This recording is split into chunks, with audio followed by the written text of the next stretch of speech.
Okay. Okay, today we'll discuss about population growth. The size of a population for any species is not a static parameter.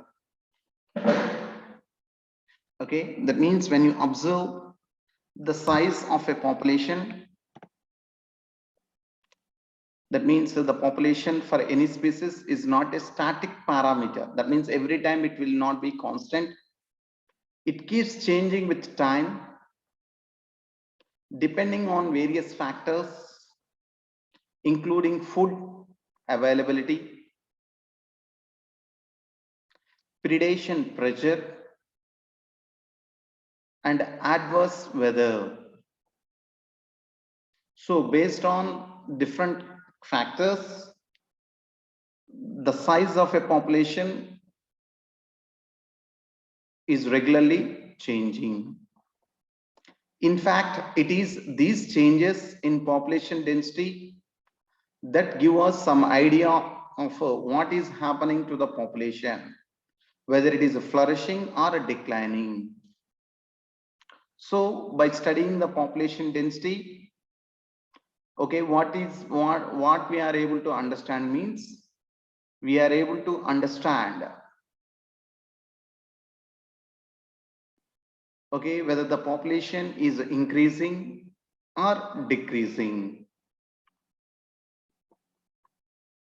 So whatever might be the ultimate reasons, the density of a population in a given habitat during a given period fluctuates due to changes in four basic processes, two of which contribute to an increase in the population density and two to a decrease in population Is density. breaking, sir. Yes, ma'am.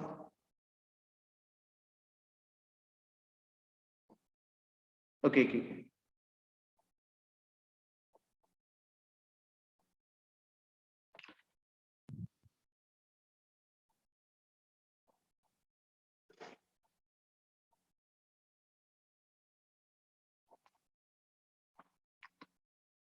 So when you observe here, okay, the population sometimes increases and sometimes Sir, decreases. voice not clear, sir.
Okay, natality refers to the number of births during a given period in the population that are added to the initial density.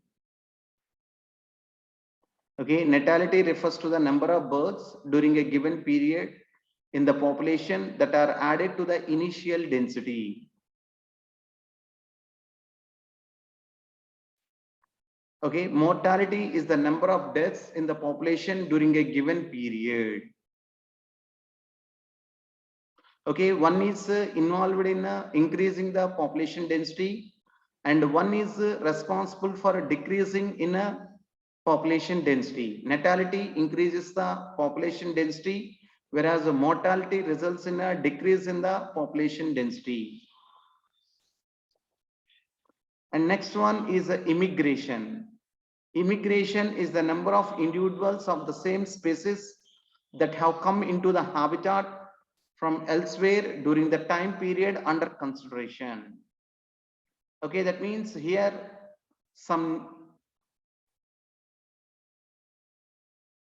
number of individuals of same species that have come into the habitat. That means from somewhere else, from elsewhere. That means somewhere else they have come from they have come into the habitat of the same species in a particular period of time.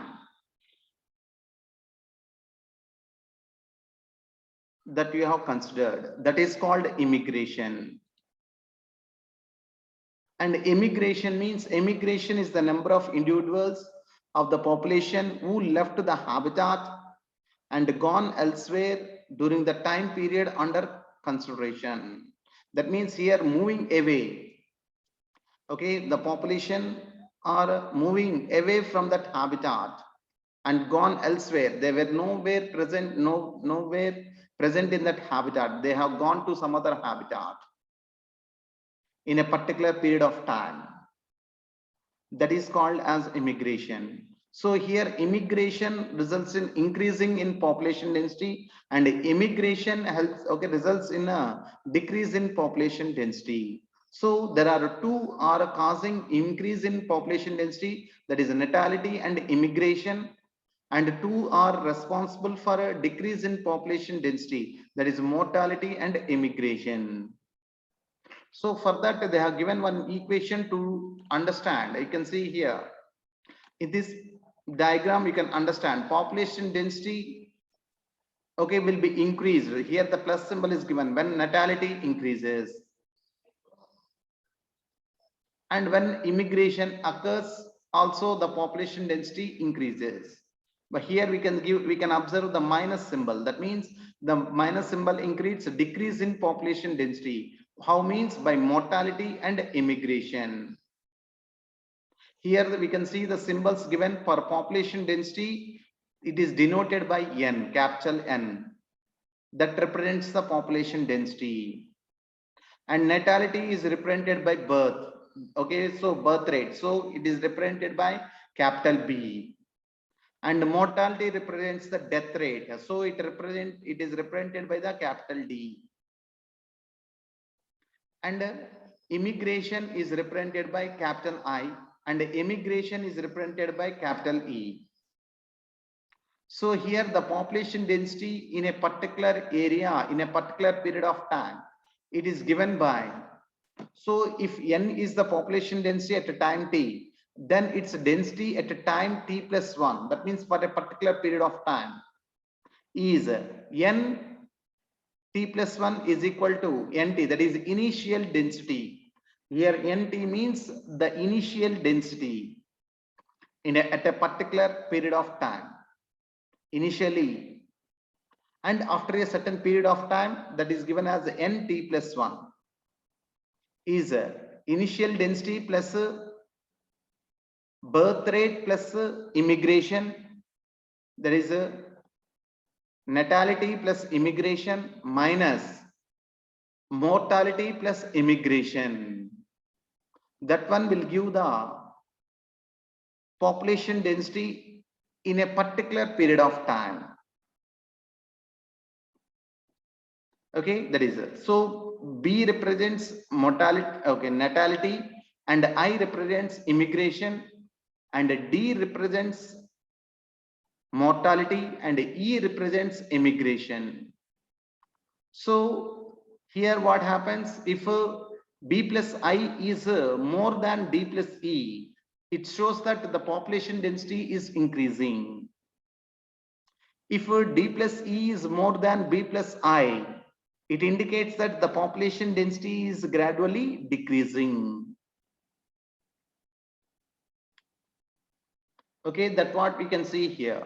Okay, you can see from the above equation that the population density will increase if the number of births plus the number of immigrants is more than the number of deaths plus the number of immigrants.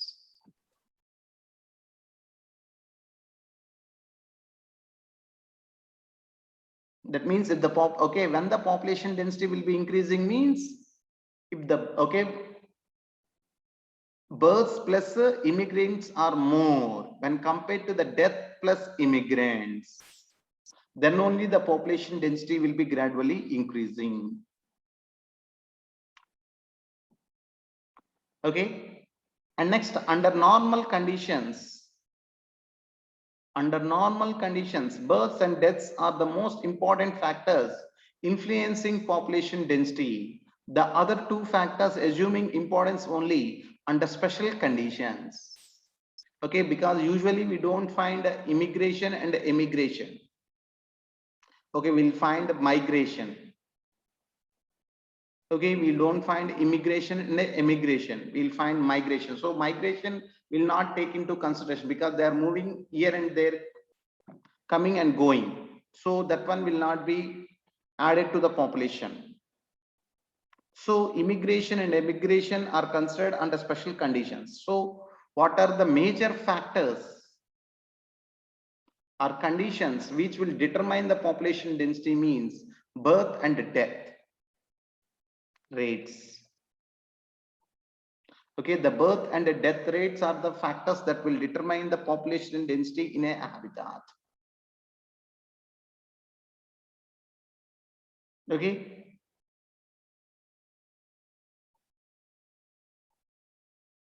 So for instance, if a new habitat is just being colonized,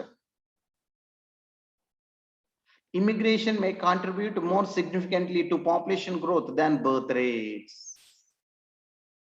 So if a new habitat is created,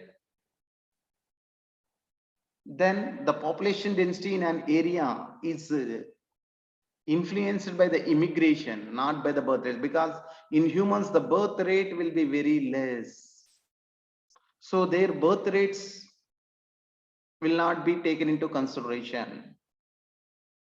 In that case, we'll take into consideration the immigration. How many people are moving into that habitat? How many organisms are moving into that habitat? That one only will give the population, okay, will influences the population density. So under special conditions only, this immigration and immigration will play an important role in determining the population density.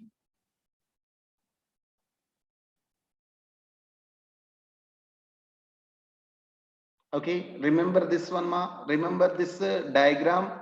Remember this formula: nt plus 1 is equal to nt plus b plus I minus d plus e. So the initial density should be added to the overall population that is increasing or decreasing. That one will give the population density after a certain period of time into consideration, whatever the period that you have taken into consideration.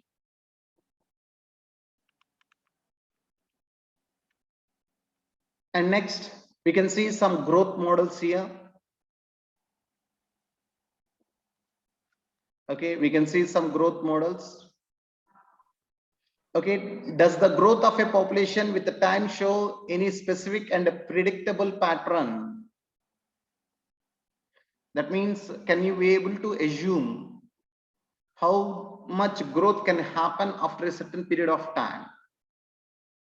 That means, can we assume, okay, in this period of time, this population has been increased.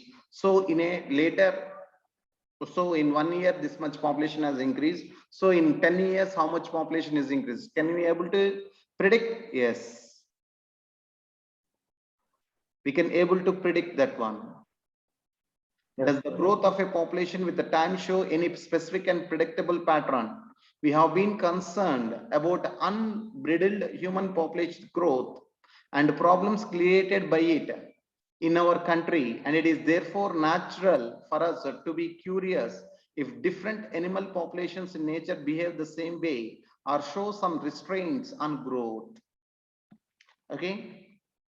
When you observe the human population, we know very well the human population is increasing enormously.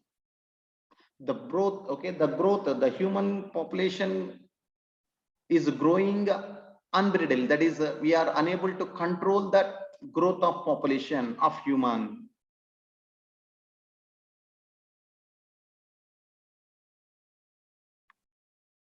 So, is this happening with other organisms also? So we want to know what, okay, if that is not happening, then what are the restraints? That means what are the obstructs? What are, okay, what is obstructing this growth of this population? Okay, perhaps we can learn a lesson or two from nature on how to control population growth. So the nature will help us to understand how to control population growth. Okay, so when you observe the growth the growth of a population can occur mainly in two ways. One is called exponential growth and the second one is the logistic growth. Exponential growth and logistic growth. Exponential growth, okay, here the resources, okay, like food and space availability is obviously essential for the unimpeded growth of a population. That means if the food and space are unlimited,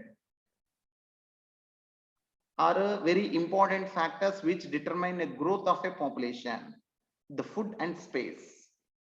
Okay, if availability of the food is more and okay, there is more space for the organisms that have been present,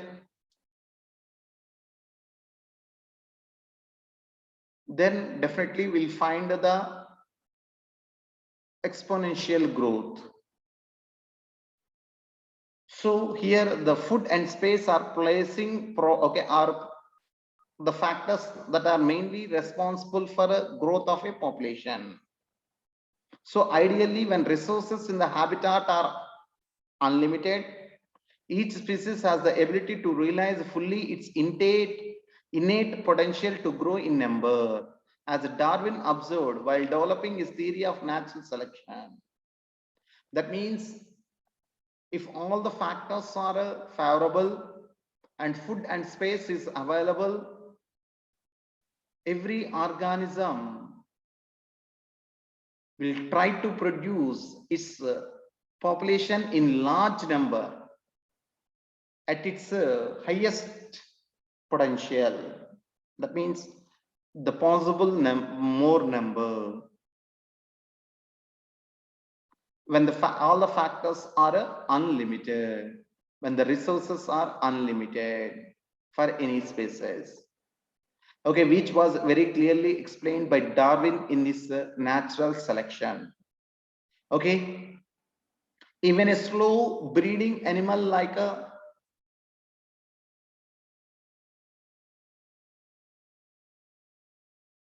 elephants,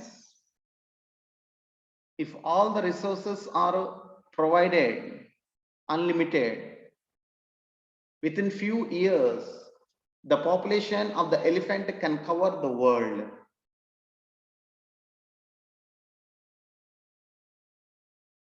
Okay, because here the population is growing in an exponential growth. Then the population grows in an exponential. That means if all the resources are unlimited and there are no restraints, then the population grows in an exponential or a geometric fashion.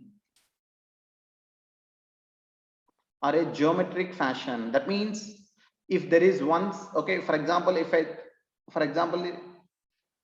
I say only, okay, there is, we have started with a single cell. The single cell divides and gives rise to two cells. Here the two cells will retain the capacity to undergo cell division and gives rise to four cells. Four cells will retain the capacity to undergo cell division and forms eight cells. Eight cells into 16, 16 to 32. Okay, 32 to 64, like that. Such a type of cell division, we are calling it as geometric fashion. Okay, here what, okay, if in a population of size n, the birth rates, not total number but per capita births, are represented as B, and death rates, again per capita death rates, as D, then the increase or a decrease in a population density or population size during a unit time period dt is a dn by dt will be B minus D into n.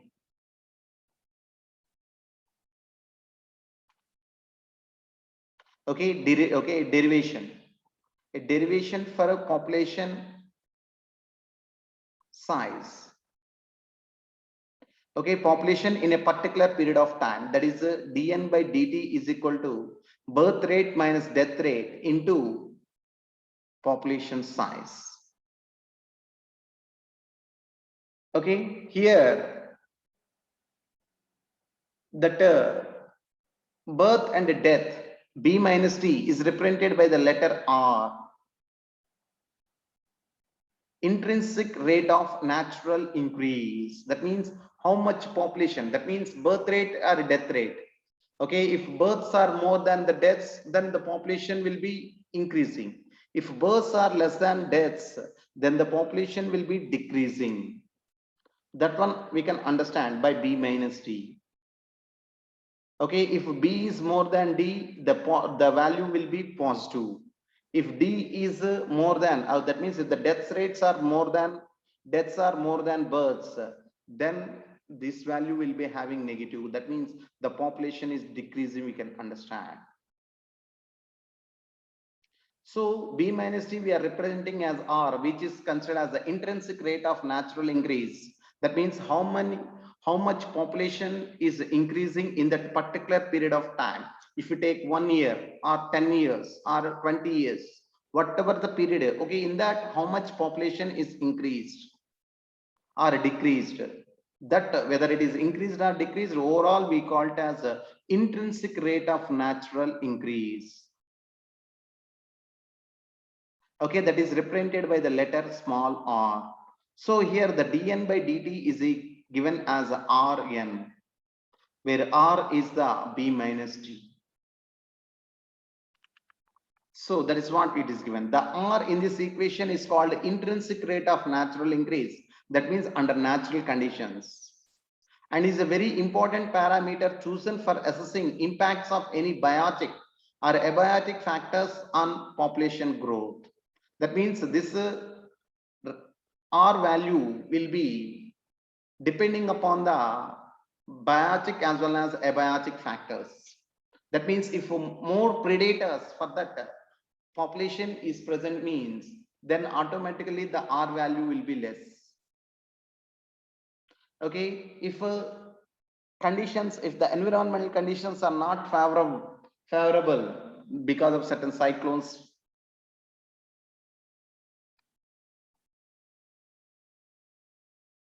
or hot winds may be prevailing. So because of all these reasons, the conditions may not be favorable. In that case, they are, okay, these are all comes under abiotic factors.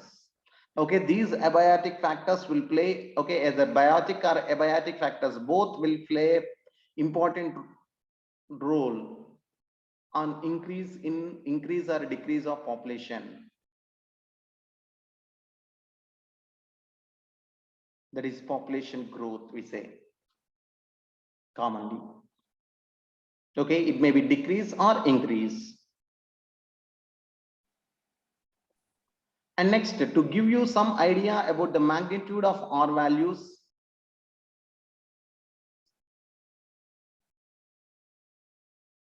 for the Norway rat, the R is 0.015. That means very less. And for the floor beetle, it is 0.12. That means a little bit more. Okay, in 1981, the R value for human population in India was 0.0205.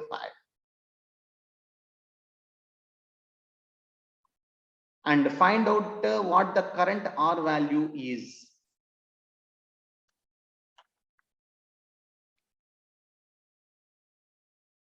Okay, for calculating it, you need to know the birth rates and death rates. That means you have to go with the census.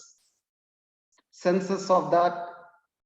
Okay, we'll know the census now. For every 10 years, the population of human is counted in India. That is called census.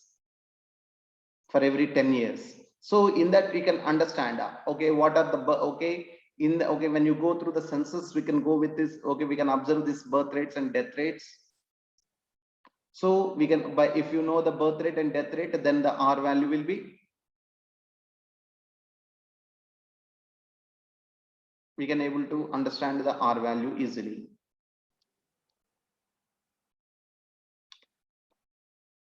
And next, the above equation describes the exponential or geometric growth pattern of a population. So that means if resources are unlimited and there are no restraints from the environment, then the population will increase exponentially or geometric growth pattern and results in a J-shaped curve when we plot n in relation to time. Here you can see. Okay, if there are, okay, if the resources are unlimited,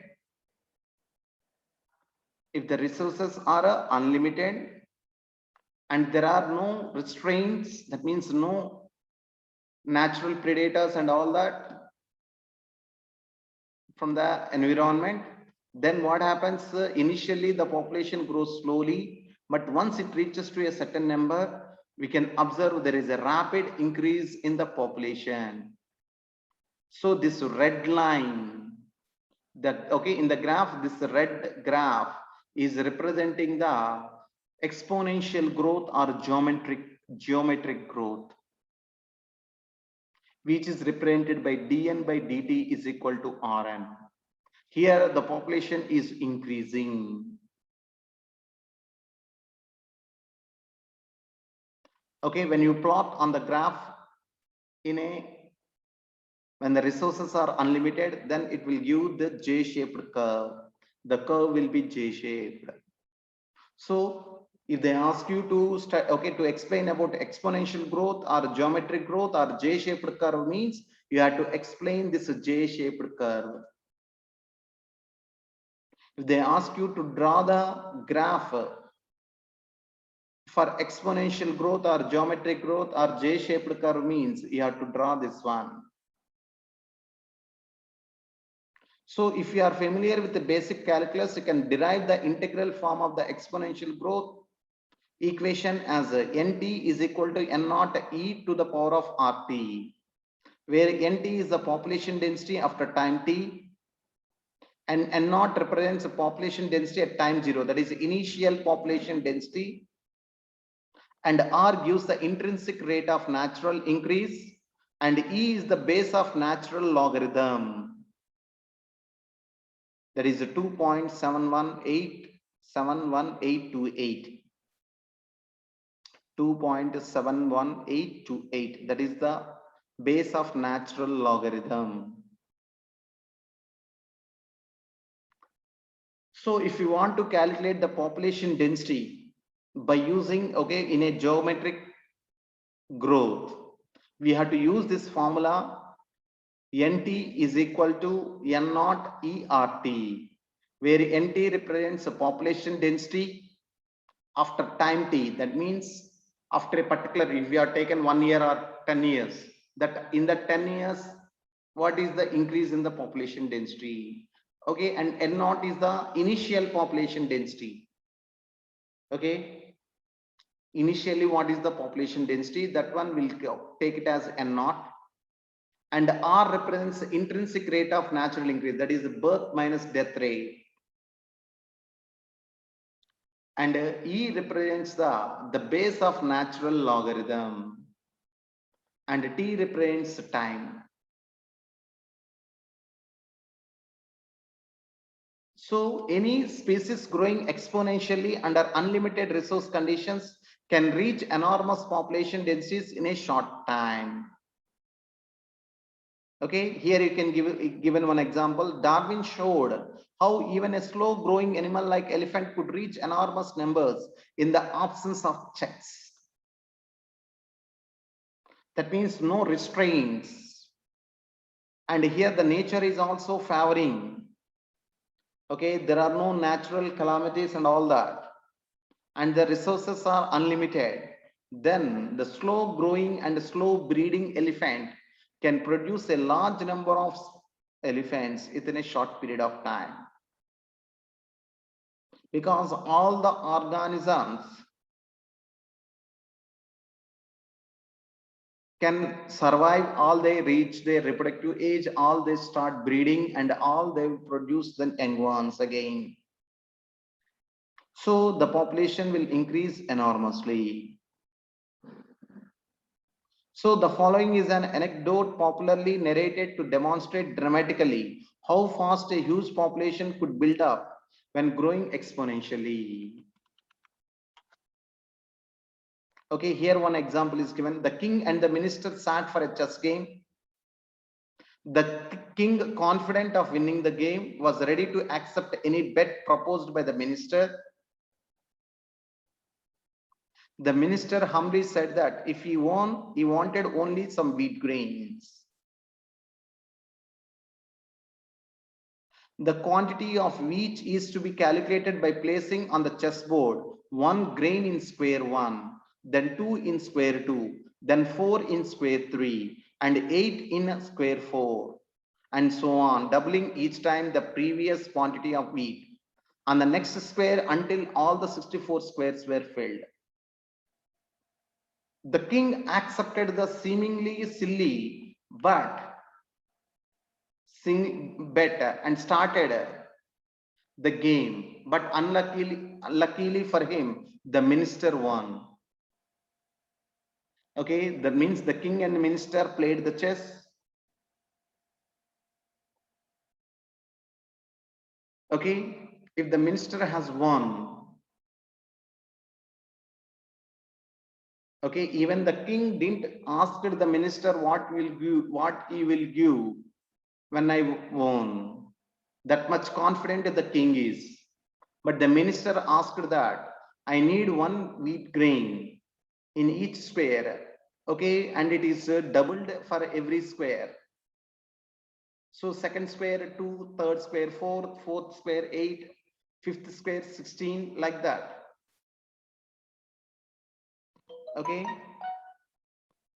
the king felt it was very silly because the chessboard is very small, less number of squares. So he said felt silly and he accepted. But the minister won finally. And the king felt that fulfilling the minister's bet was so easy. So he started with a single grain on the first square and proceeded to fill the other squares, following the minister's suggested procedure. By the time he's covered half the chessboard, the king realized to his dismay that all the wheat produced in his entire kingdom pulled together would still be inadequate to cover all the 64 squares.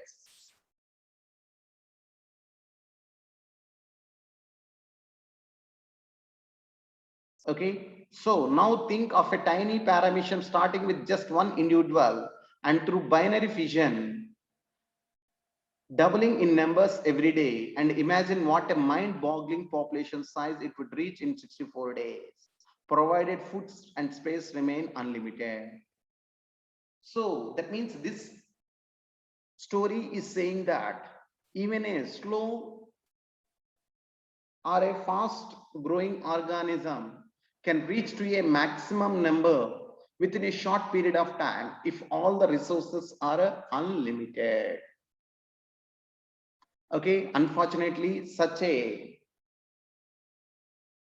growth, that is a geometric growth or exponential growth, is not observed in nature because of natural selection, because the nature will restrain